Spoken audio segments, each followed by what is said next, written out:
Rule 310.15c2 addresses the ampacity adjustment for conductors bundled together. This rule stipulates that the current carrying capacity or ampacity of conductors that are bundled must be adjusted, which is also known as derated. This derating is necessary to account for the increased heat generated when multiple conductors are grouped closely together. The table provided in 310.15c2 specifies the derating factors that must be applied depending on the number of current carrying conductors bundled together. When two or more conductors are bundled, the derating factor is 80%. This means that the ampacity of each conductor in the bundle must be reduced by 20%. Let's consider an example of 15 12/3 metal-clad cables bundled together. To determine the allowable ampacity, we must first consider the ampacity of a single 12/3 NC cable, which is 20 amps. With the derating factor of 80% due to bundling, the ampacity of each conductor is reduced to 20 amps multiplied by 0.8, which equals 16 amps. This means that each conductor can now safely carry only 16 amps due to the bundling. To calculate the total ampacity of all bundled cables, we would then multiply the derated ampacity of a single cable, which is 16 amps, by the number of cables, which is 15. The total ampacity of the bundled cables appears to be 15 multiplied by 16 amps, which equals 240 amps. However, the NEC requires that we apply the derating factor to the entire bundled group. This may seem like double derating, but it is necessary because the initial calculation only accounted for the derating of individual cables, not the cumulative effect of all the bundled cables on the overall heat dissipation. We must apply the 80% derating factor to the 240 amps calculated earlier. Therefore, the final ampacity of the bundled cables is 240 amps multiplied by 0.8, which equals 192 amps. This 192 amps represents the maximum current that the entire bundle of 15 12/3 NC cables can safely carry, taking into account the heat generated by bundling. If the calculated ampacity of the bundled cables, in this case 192 amps, is sufficient for the intended load and is less than 200 amps, the installation can be considered compliant. It's important to note that other factors such as ambient temperature and the type of insulation used for the conductors can also affect the ampacity and may require further adjustments. Always refer to the latest edition of the NEC and consult with a qualified electrician or electrical engineer to ensure compliance with all applicable codes and regulations. Factors to consider when bundling conductors. Firstly, number of conductors. The NEC provides specific derating factors based on the number of current carrying conductors bundled together. More conductors will result in a greater reduction in ampacity. Secondly, ambient temperature. Higher ambient temperatures can further reduce the ampacity of conductors. The NEC provides tables and guidelines for adjusting ampacity based on ambient temperature. Thirdly, insulation type. The type of insulation used in the conductors affects their ability to dissipate heat. Some insulation types are rated for higher temperatures than others, allowing for higher ampacities. Fourthly, length of bundle. The length of the bundle can also affect heat buildup. Longer bundles will generally result in greater heat accumulation. Fifthly, application. The specific application of the conductors, such as in a conduit or cable tray, can also affect ampacity. Each of these factors plays a crucial role in determining the appropriate ampacity for bundled conductors. Failing to account for these factors can lead to overheating, insulation damage, and potentially electrical fires. So, now let's talk about the significance of 310.15c2. This section of the National Electrical Code addresses conductor ampacity adjustment factors. It is crucial for ensuring electrical safety and preventing overheating of conductors in bundled installations. By following the guidelines outlined in 310.15c2, electricians and electrical engineers can accurately determine the allowable ampacity of conductors bundled together, taking into account the derating factors specified in the table.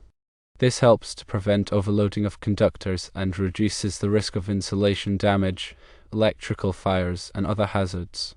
Compliance with 310.15c2 is essential for maintaining the integrity and reliability of electrical systems and protecting people and property from electrical hazards. Here are some more key concepts related to conductor bundling and derating. Firstly, ampacity. Ampacity refers to the maximum current, measured in amps, that a conductor can carry continuously under specific conditions of use without exceeding its temperature rating. Secondly, derating factors. Derating factors are multipliers used to reduce the ampacity of conductors when they are installed in conditions that limit their ability to dissipate heat. These factors account for the effects of bundling, ambient temperature, and other environmental conditions. Thirdly, current-carrying conductors. Current-carrying conductors are those that carry electrical current under normal operating conditions. Neutral conductors are typically considered current-carrying conductors unless they only carry the unbalanced current from a three-phase system. Fourthly, allowable ampacity. The allowable ampacity is the maximum current that a conductor can carry after applying all applicable derating factors. This value must be used to ensure that the conductor is not overloaded. Fifthly, overheating. Overheating occurs when a conductor carries more current than its allowable ampacity, causing it to exceed its temperature rating. Overheating can lead to insulation damage, premature aging of the conductor, and potentially electrical fires. Sixthly, NEC tables. The National Electrical Code provides tables that list the ampacities of various conductors based on their size, insulation type, and installation conditions. These tables must be used in conjunction with the derating factors to determine the allowable ampacity of conductors in specific applications. Lastly, safety. Proper conductor bundling and derating are essential for ensuring electrical safety. By following the guidelines outlined in the NEC and consulting with qualified professionals, you can minimize the risk of electrical hazards and protect people and property from harm. The NEC, published by the National Fire Protection Association, is a widely adopted code for electrical installations. Compliance with the NEC is often legally mandated and is essential for ensuring electrical safety. Rule 310.15 focuses on the ampacity of conductors, which is the maximum current a conductor can carry continuously without exceeding its temperature rating.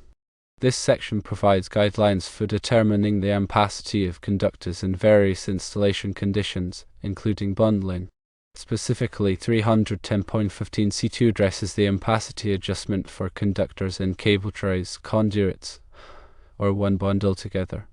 The rule recognizes that when conductors are grouped closely together, their ability to dissipate heat is reduced, leading to a higher operating temperature. To prevent overheating and potential insulation damage, the NEC requires that the ampacity of the conductors be derated. The table in 310.15c2 provides derating factors based on the number of current-carrying conductors in a raceway or cable. These factors are applied to the base ampacity of the conductors to determine the allowable ampacity for the specific installation.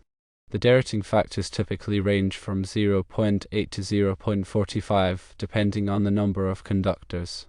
For example, if there are 4 to 6 current-carrying conductors in a raceway, the ampacity of each conductor must be derated by a factor of 0.8. This means that the allowable ampacity is reduced to 80% of the base ampacity. The NEC also specifies conditions under which the derating factors do not apply. For example, if the conductors are installed in free air and are spaced apart to allow for adequate ventilation, the derating factors may not be required. It's important to note that the derating factors apply to all current-carrying conductors, including phase conductors, neutral conductors, and equipment grounding conductors. The NEC defines a current-carrying conductor as a conductor that carries electrical current under normal operating conditions. Neutral conductors are typically considered current-carrying conductors unless they only carry the unbalanced current from a three-phase system. The NEC also provides guidelines for determining the number of current-carrying conductors in a raceway. For example, if a circuit contains three-phase conductors and a neutral conductor, all 4 conductors are considered current-carrying conductors. However, if the neutral conductor only carries the unbalanced current from a three-phase system, it may not be considered a current-carrying conductor for derating purposes. Proper application of the derating factors in 310.15 C2 is essential for ensuring the safe and reliable operation of electrical systems. By accurately determining the allowable ampacity of conductors and bundled installations, electricians and electrical engineers can prevent overheating, insulation damage, and potential electrical fires. Always consult the latest edition of the NEC and consult with a qualified electrical professional to ensure compliance with all applicable codes and regulations. So why is conductor derating so important? Conductor derating is crucial in electrical installations for several important reasons. Firstly, preventing overheating. When conductors are bundled together or placed in environments with high ambient temperatures, they have a reduced ability to dissipate heat. If the conductors are not derated, they may overheat, leading to insulation damage and potentially electrical fires. Secondly, maintaining insulation integrity. The insulation surrounding electrical conductors is designed to withstand a certain temperature range. When conductors overheat, the insulation can break down, leading to short circuits, ground faults, and other electrical hazards. Derating helps to ensure that the insulation remains within its safe operating temperature range. Thirdly, ensuring reliable operation.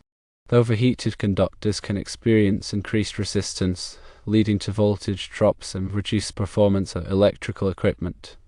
Derating helps to prevent these issues by ensuring that the conductors operate within their safe ampacity limits.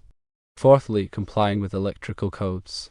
Electrical codes, such as the National Electrical Code, require conductor derating in certain situations to ensure the safety of electrical installations.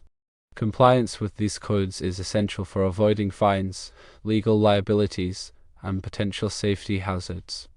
Lastly, extending conductor lifespan. By preventing overheating and insulation damage, derating can help to extend the lifespan of electrical conductors. This can save money on replacement costs and reduce the risk of unexpected equipment failures. In summary, conductor derating is a critical safety measure that helps to prevent overheating, maintain insulation integrity, ensure reliable operation, comply with electrical codes, and extend conductor lifespan. Proper derating practices are essential for all electrical installations to ensure the safety of people and property. Here are some examples of situations where conductor derating is required. Firstly, bundled conductors. When multiple conductors are bundled together in a conduit, cable tray, or other enclosure, their ability to dissipate heat is reduced. In these situations, the ampacity of the conductors must be derated according to the tables in the National Electrical Code. Secondly, high ambient temperatures. When conductors are installed in environments with high ambient temperatures, their ampacity must be derated to account for the reduced ability to dissipate heat. The NEC provides tables for adjusting ampacity based on ambient temperature. Thirdly, conduit fill. When the fill percentage of a conduit is high, the conductors have less space to dissipate heat. In these situations, the ampacity of the conductors must be derated according to the NEC. Fourthly, underground installations. When conductors are installed underground, their ampacity may need to be derated to account for the thermal resistance of the soil. The NEC provides guidelines for derating conductors in underground installations. Fifthly, specific equipment requirements. Some electrical equipment, such as transformers and motors, may have specific requirements for conductor ampacity. In these situations, the ampacity of the conductors must be derated to meet the equipment requirements. Sixthly, continuous loads. When conductors are used to supply continuous loads, such as lighting or heating, their ampacity must be derated to account for the sustained current flow. The NEC provides guidelines for derating conductors for continuous loads. In each of these situations, it's essential to consult the NEC and follow the appropriate derating procedures to ensure the safety and reliability of the electrical installation. Failure to derate conductors when required can lead to overheating, insulation damage, and potentially electrical fires. So here are some additional considerations when determining conductor ampacity. Firstly, voltage drop. Voltage drop is the reduction in voltage that occurs along the conductor due to its resistance. Excessive voltage drop can cause equipment to malfunction or operate inefficiently. When determining conductor ampacity, it's important to consider the potential for voltage drop and select conductors that are large enough to minimize voltage drop. Secondly, conductor material. The material of the conductor, such as copper or aluminum, affects its ampacity. Copper conductors have a higher ampacity than aluminum conductors of the same size. When selecting conductors, it's important to consider the conductor material and its ampacity rating. Thirdly, terminal temperature ratings. Electrical equipment, such as circuit breakers and switches, have terminal temperature ratings that specify the maximum temperature that the terminals can withstand. When selecting conductors, it's important to ensure that the conductor ampacity is compatible with the terminal temperature ratings of the equipment. Fourthly, harmonic currents. Harmonic currents are non-sinusoidal currents that can cause overheating of conductors and equipment. When harmonic currents are present, it's important to derate the conductors to account for the additional heating effect. Fifthly, future load growth. When designing an electrical installation, it's important to consider the potential for future load growth. Select conductors that are large enough to accommodate future load increases without exceeding their ampacity ratings. Sixthly, coordination with overcurrent protection. The ampacity of conductors must be coordinated with the ratings of overcurrent protection devices, such as circuit breakers and fuses. The overcurrent protection devices must be sized to protect the conductors from overloads and short circuits. Lastly, qualified personnel. Determining conductor ampacity and selecting appropriate conductors should be done by qualified electrical personnel who are familiar with the National Electrical Code and other applicable standards. This will help to ensure the safety and reliability of the electrical installation. Here are some tips for working with bundled conductors. Firstly, use cable ties or straps. When bundling conductors, use cable ties or straps to keep the conductors together and prevent them from spreading apart. This will help to ensure that the conductors are properly derated. Secondly, maintain proper spacing. When bundling conductors, maintain proper spacing between the conductors to allow for adequate ventilation. This will help to reduce heat buildup and improve the ampacity of the conductors. Thirdly, use appropriately sized enclosures. When installing bundled conductors and enclosures, use enclosures that are large enough to accommodate the conductors and provide adequate ventilation. This will help to prevent overheating and ensure the safety of the installation. Fourthly, follow manufacturer's instructions.